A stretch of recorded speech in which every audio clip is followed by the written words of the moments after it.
All right. Hi, everybody. Welcome to the Moms at Work speaker series. And I am very, very excited to have Eve Rodsky joining us again because Eve's book, Fair Play, is part of the Moms at Work 2021 book list. So welcome back. Allison, so good to see you. I You love too. your dimple. You always make me happy when you smile. I only have one, right? I know, it's the cutest dimple ever. And my whole life, I used to stick a pen in trying to get what you have. So we have a lot of new people who have joined recently. So maybe you can tell us a little bit about you and a little bit about your book. Absolutely. Well, I guess the first thing I would say is thank you for having me. I love Canadians. You were the country I must move to if we didn't have a different election outcome last month. But I will say that the problems are not any different, sadly. Okay. I think I thought I would get less problems in Canada, and I didn't see any difference in sort of the patriarchal gender roles between our two nations. Right.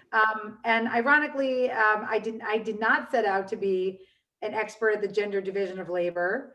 This was not something that I thought I would ever have to deal with. I thought I was married to a feminist man. I did great in school, just as well as my male counterparts.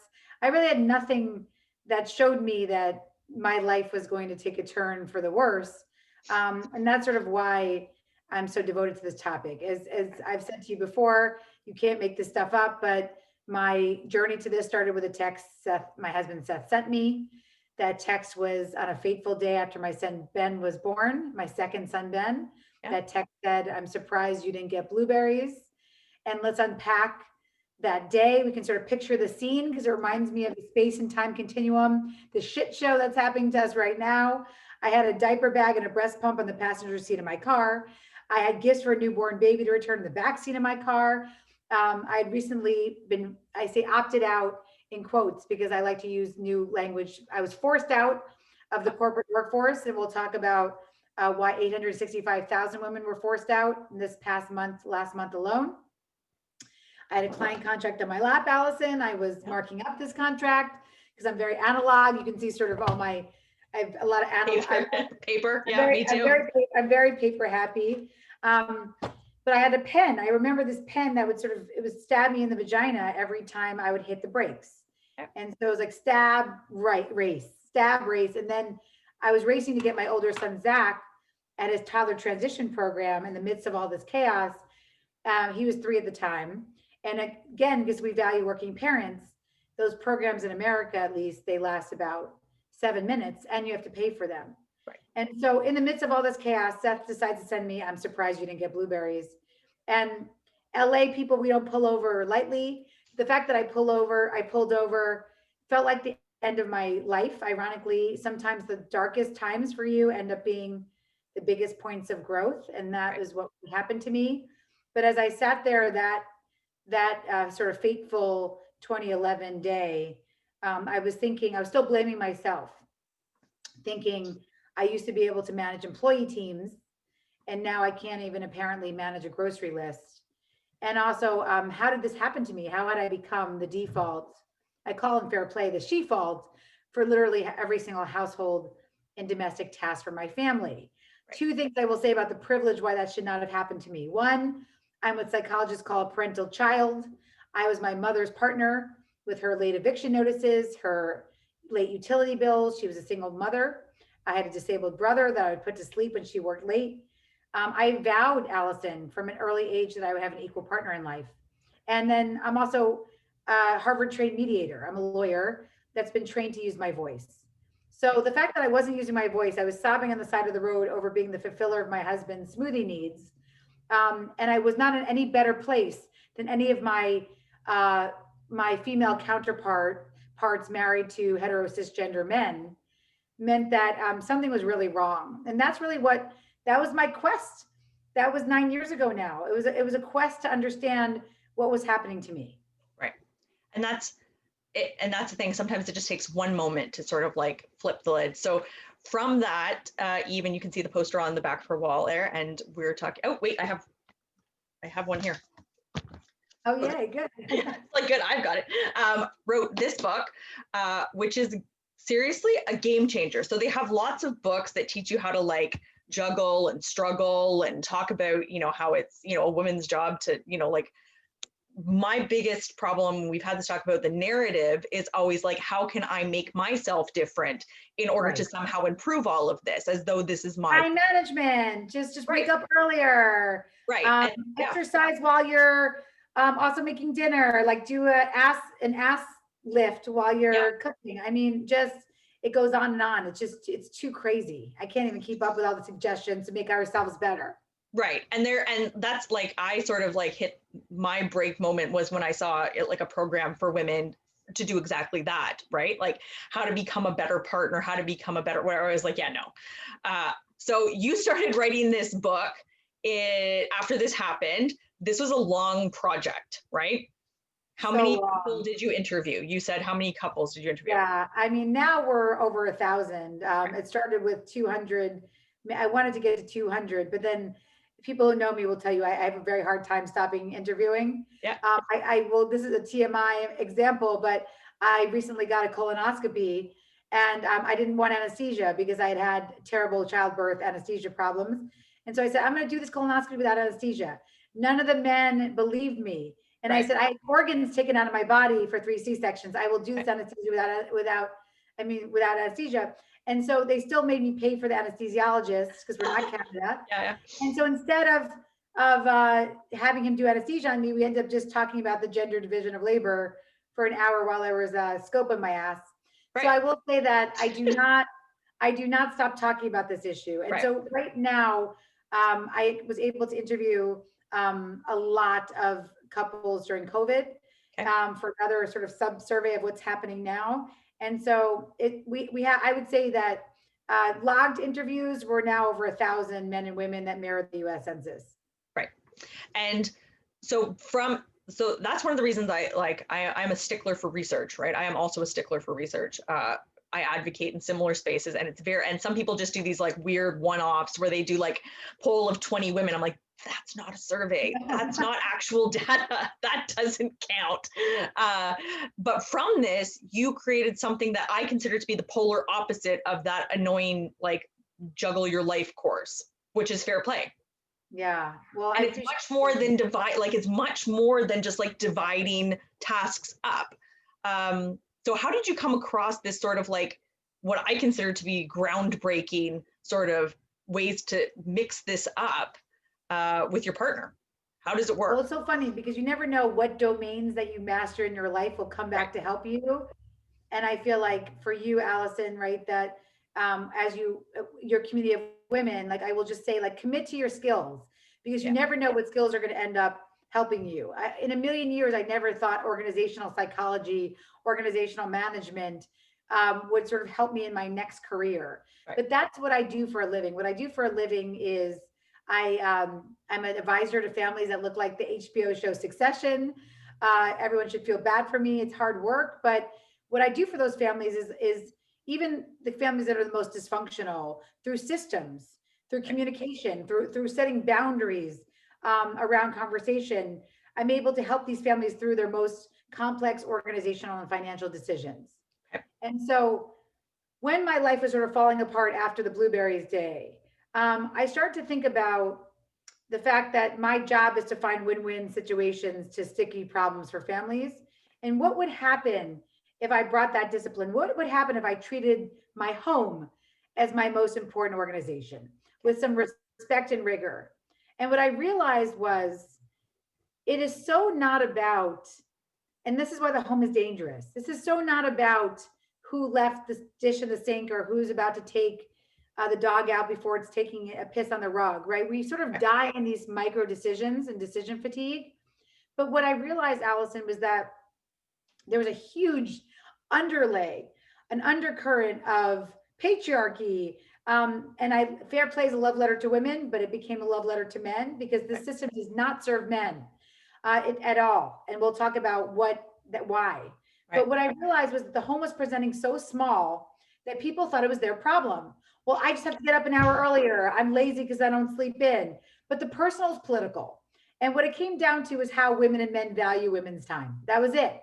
it was all about the value of time. And the beauty is I have a lot of economists now sort of coming out to echo this, and articles that show that I'm not crazy.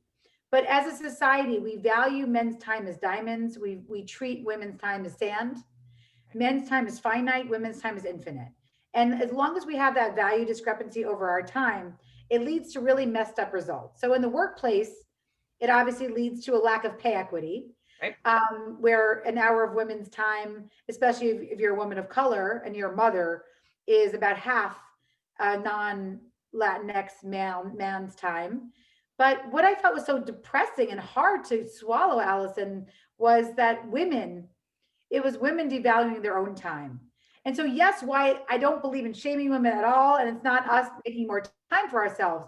I did choose to write to women because I do think that taking agency in our own life to develop a system where you're not responsible, you and your partner will be responsible. But I am writing to you to tell you that we're all complicit in our own oppression. We all treat our time as infinite. And the way I heard it was three different ways. I heard either my job is more flexible than my partner's, my husband makes more money than me, or my job is more flexible. So that's why I'm the one picking up the call from the school if my kid's sick. Yeah. Terrible argument, because as I said, in most cases, women are not being paid the same as men. And even if they are, it still never changed sort of the dynamic. So the time is money argument, we throw it out. It's not about time is money.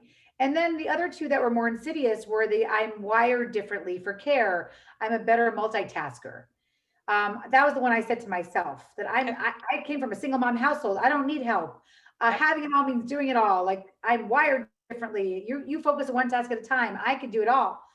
And so I had to unpack these toxic time messages. That one, a neuroscientist helped me unpack when he said to me, imagine, Eve, we men could convince you women that you're better at wiping asses and doing dishes.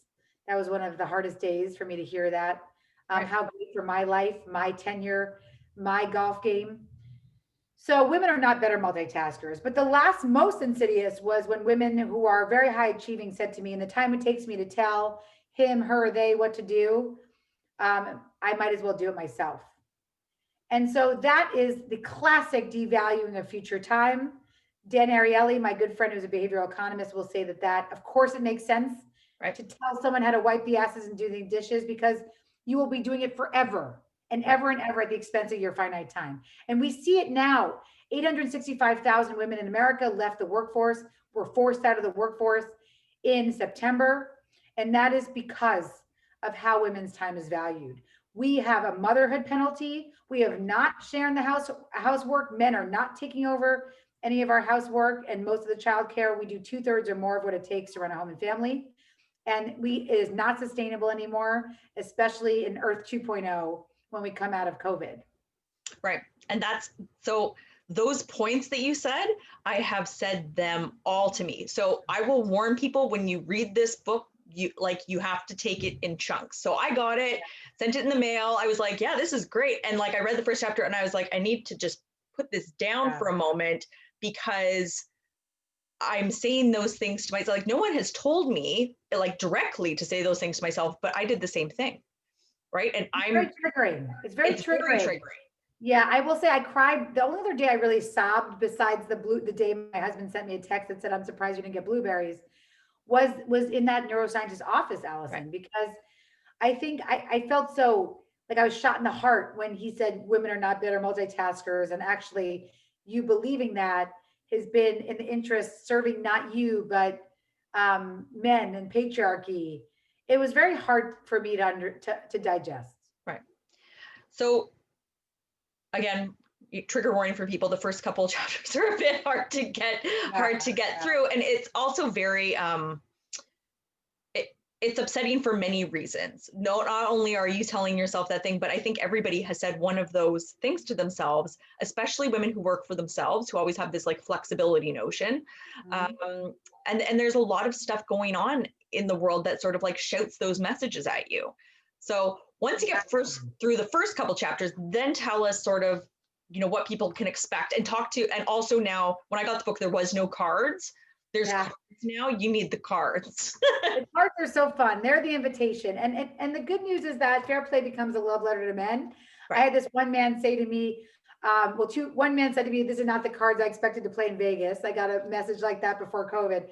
But more recently, a lot of men saying to me, I was able to get through the female anger in the beginning part of the book because the solution has been so helpful for me and my partner. Right. And then I'd write back saying like, "Thank you for accepting female anger." Right. And I do think that moving past that anger to agency, I don't mean that shaming that you have to do everything. I mean that taking agency in your life is the opposite of hopelessness. It is action.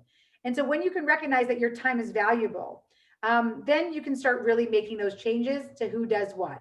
And the way you start doing that is you start looking at, or the way I started to do it was really to look at very quick question, Allison, which is the question I asked every single man, almost every single man and woman I like to keep a few threads. One of the questions I asked that you'll laugh at, but or you would have laughed at, but now you don't because you've heard me say this before, but was how did you get, your yellow mustard in your refrigerator? And I really wanted people to break down how did mustard, right? Because it didn't fly there. We don't have like mustard fairies.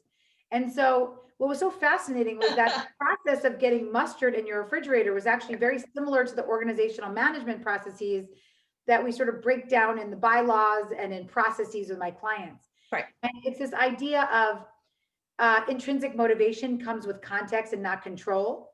That a directly responsible individual isn't someone who's told what to do. You get to have autonomy over that area.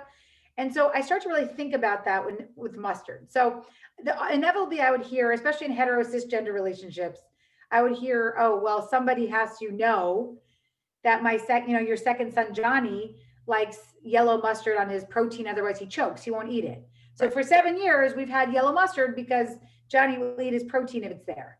So that correlates in the business world with what we call conception. Right. And then somebody has to monitor that mustard for when it's running low and get stakeholder buy-in, as we call it in the workplace, from everybody else in your household for what they need for the grocery list for the week. Okay. Put that all on the grocery list. That's the next step, which is we broke down, we call that planning. And then the last step, a little more complicated than COVID because you need gloves and a mask, but to go to the store and to go purchase that yellow mustard. Now, overwhelmingly, that's where men told me they stepped in when we broke it down. Okay. And that is really complicated and depressing, Allison, because these men are bringing home spicy Dijon every fucking time. And I asked you for French's yellow, and are you blind? Do you not sit at this table for 7 years, right? And all of a sudden you watch, like, my tone is changing. I'm not really talking about mustard anymore.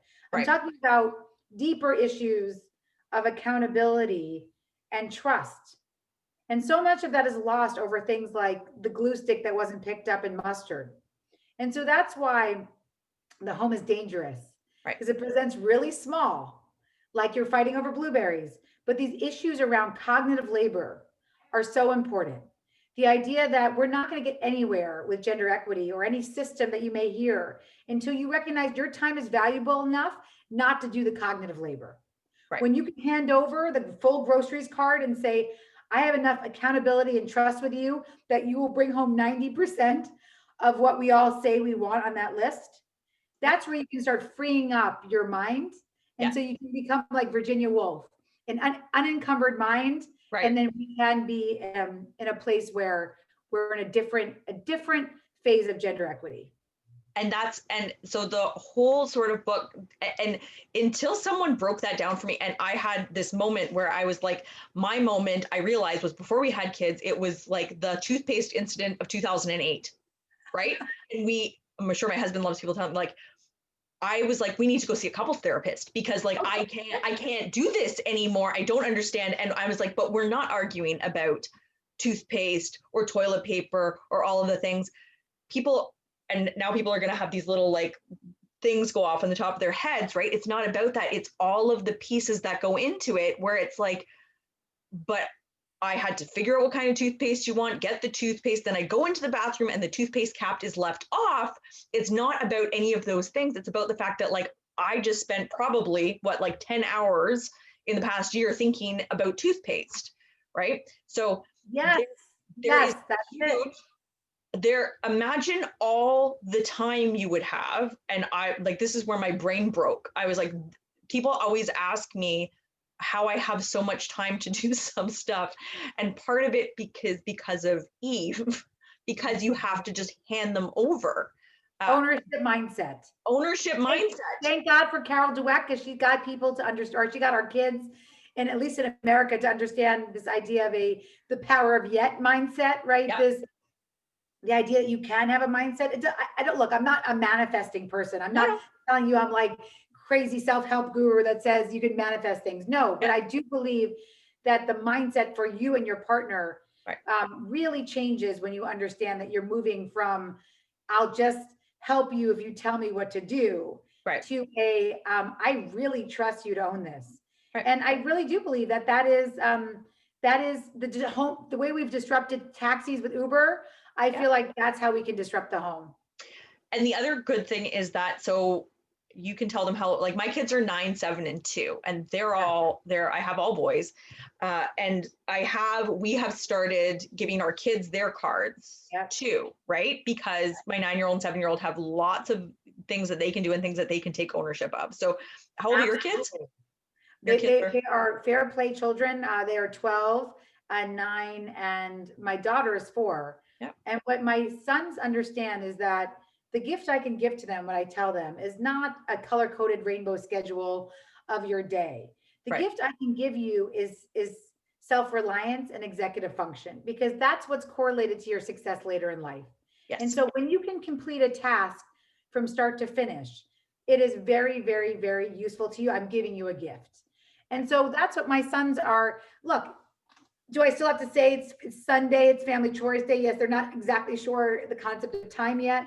But I will say that what happened the other week was so fascinating, Allison, because I think I was like scrolling Instagram, and my son Ben, my middle son, he's 9, saw my friend posting something about her daughter folding laundry. And my son said, well, that's not helpful to have her daughter help her fold laundry, because then she's never going to have ownership over the task. What she should have asked her daughter is to complete a load of laundry from start to finish, from the secret drawer with the oils, he calls them the oils, all the way to setting a timer to remember to put it into the dryer, all the way to setting another timer to remember to take it out of the dryer, to cleaning the lint out of the secret lint place, and to folding those clothes and putting them back in their home.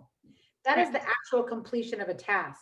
And so the more you can start understanding as a family that we're all going to complete tasks from start to finish, from conception to planning to execution, then the better. Not only is it better for women, but you start customizing your default so much that you do gain a lot of time back.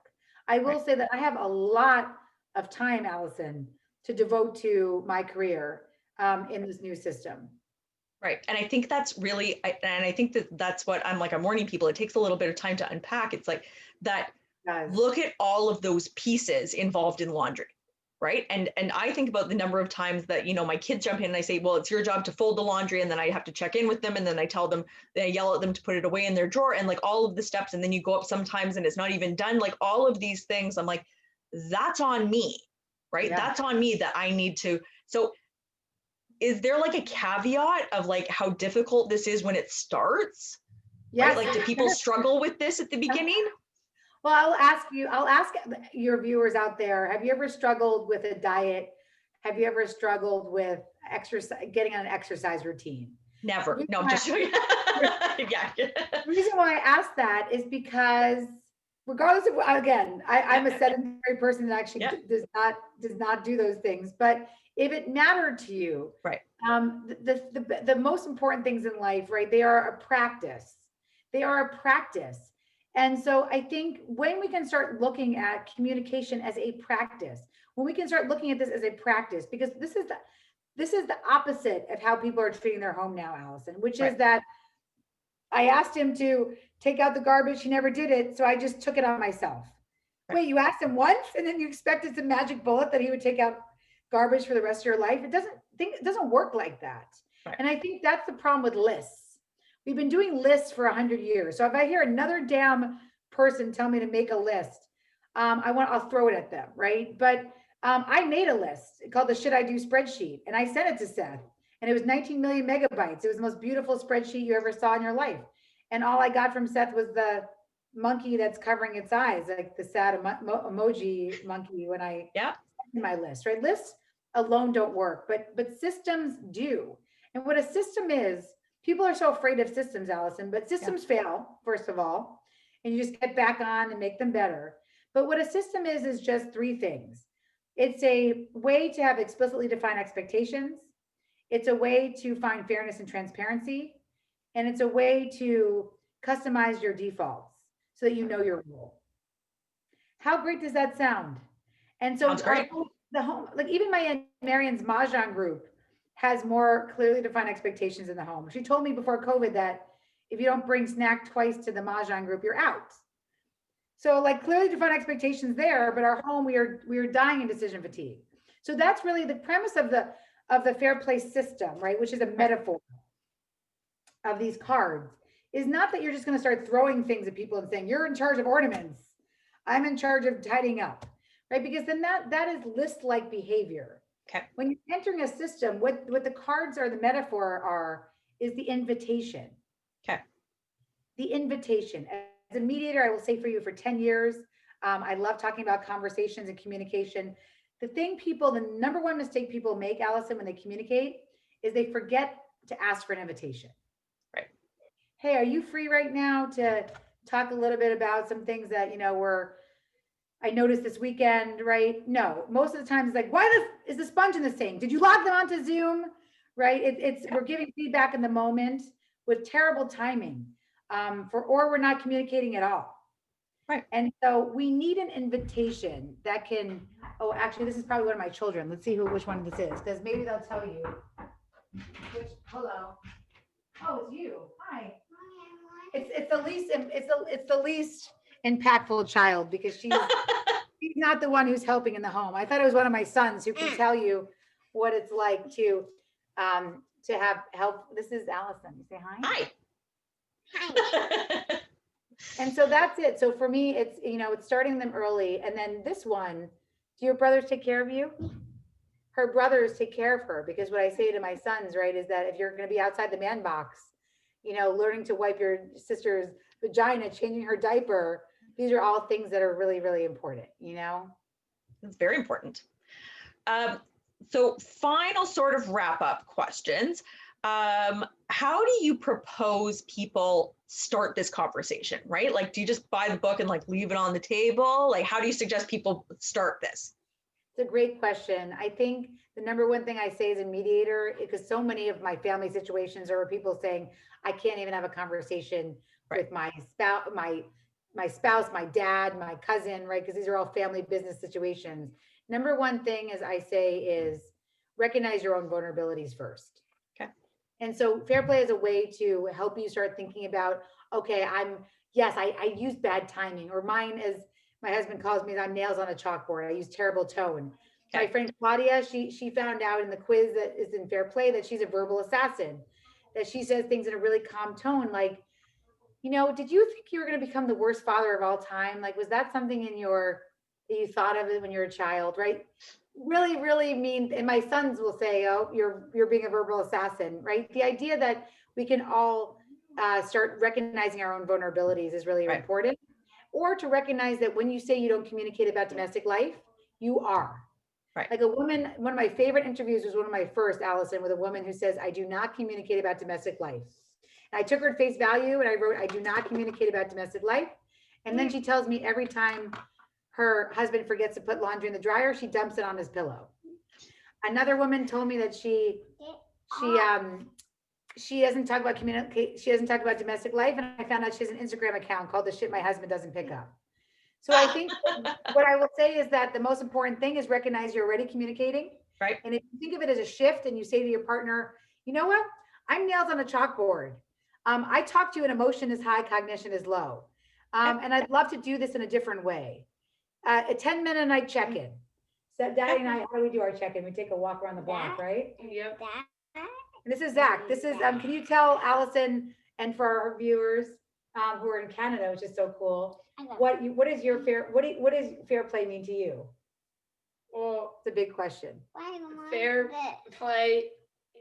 To do fair play, you have to do the full task in CPE. So I do the dishes, and like to do the dishes, you have to wash them, put them in the dishwasher, then come back like an hour later to put them in their cabinets. So you can't just like do it halfway. You have to do the full thing and just do your part in the house. And if you're taking care of Anna, do you say to me things like, "Oh, Mom, she's hungry. What should I do?" No. Oh, so what do you do when you have the watching part of Anna? Exactly. Are you do taking the care of her? dishes that take care of me, and then you just do the dishes when your iPad. Yep. He does his dishes while he's doing his iPad. That's Right. That works. So I think, are you take her? You can do it. Take her to your iPad. Come do your Yeah, iPad. yeah. You can take her. Just make sure that she's holding my ring. So just make sure you have them. No, but Okay. Don't tell me what. just keep the door open. I'll keep it open. Love you. Yeah, so Zach is now taking her, right, competently and with efficiency to do whatever iPad thing they're going to do or whatever for this afternoon. But I trust him. And so we've always instilled in our kids is that you are caretakers along with us of your siblings, of your parents, and you should never feel like in a man box that you don't deserve to be taken care of and taking care of other people. That's valuable. Right. Good. Your role. So that's the other important thing is like this is not just a like couple thing, it's a family thing, right? Yeah. And it sets excellent examples for our kids on how we want them to be as partners, as spouses, as humans, as roommates, as all of those things. And I sort of see it as a ripple effect, right? So what happens if we raise a generation that lives like this? Well, you know, it's really interesting. I have a conservative friend. I don't mean politically conservative. I mean, just, we have very different views over where women's place is. And she said to me that recently she had been reflecting on fair play. Because again, it's as you said, it's a hard consciousness raising read in the beginning. Right. And so it can feel very defensive. And but she came back to me and she said, you know, I realized that I'm actually okay doing it all for my family and holding all the cards. But what I'm not okay with is that my 3 daughters watch me do it all.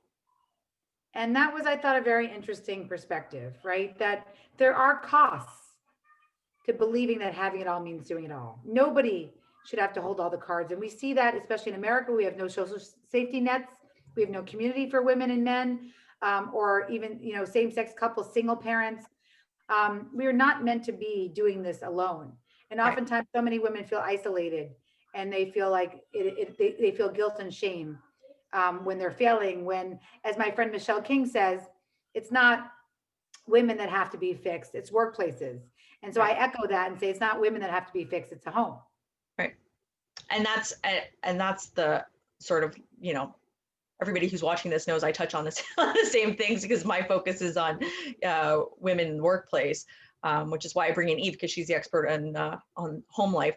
But all that's to say is that Fair Play is on our 2021 reading list, so that, and we're going to have a link so that you can buy yourself a copy. Cards are now available. So they have sort of like pages of the cards in the book, but if you have the actual cards, it's like a great add-on because then you don't have to try and take apart your book.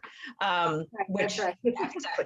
Yeah, and thank you for that patience. I will say that I did want the cards to come out with the book, but just due to a lot of sort of production stuff and then COVID hitting, it took a little longer, but I'm really happy that they're here. They're great. So everybody, Eve Rodsky, do you want to tell them your social handles so that they can follow you? Absolutely. Follow me at Eve Rodsky. If you want to DM me, we have someone on my team answering DMs about once a week. And then for the handle that is all related to everything gender division of labor, but it's also still pretty funny, is Fair Play Life. Right. So you can follow both of those. Like she said, answer DMs on a week, but I've been following both of them, and Fair Play Life, it's eye-opening. So give it a follow. And from everybody in Canada, thank you for joining us. Love you. Yeah, everybody loves us. Everybody wants to move to Canada now. Absolutely. Well, not now. A month ago, everybody did. I still would. Yeah, we'll have to see what the next 60 days looks like. Yeah, exactly. We'll see what that looks like. So thank you for being here, and we look forward to seeing what you do in 2021. Thanks, Allison. I'll see you soon.